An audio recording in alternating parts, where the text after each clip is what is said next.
My dad is the one who started all this mess. Uh, I'll be honest. I've heard so much about the tap. Talk a little bit about like how I guess how the tap got started. My dad had a partner, and him and his partner owned all the bars downtown.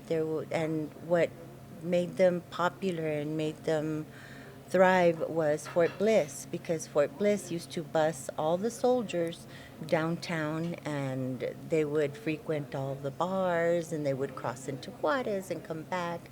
Yeah, I mean, you're talking about, 50s and 60s, and certainly different times. And that's where all this thrived from the soldiers downtown. All of that got all torn down in the name of progress, I guess you'd Yeah, say. I like.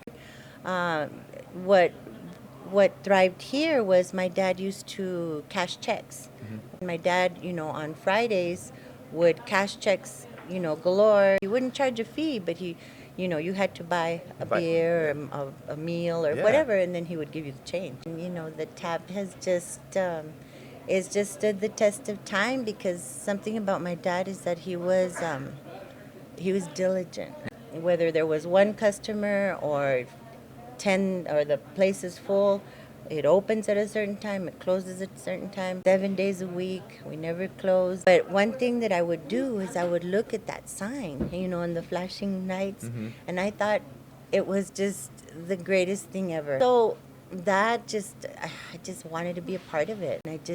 But as men of his time, women in this business didn't exist. I was told to go home. I was told you can't do this. You know, but I just wanted to be a part of it. And he tells me, and he turns around, and he looks at me, and he says, "Do you really want this place?" I said, "Well, of course I do, more than anything." And he says, "Well, then you have to promise me one thing, you know." And he says, "You can't change it." And I said, "I promise." And that's why we don't change it.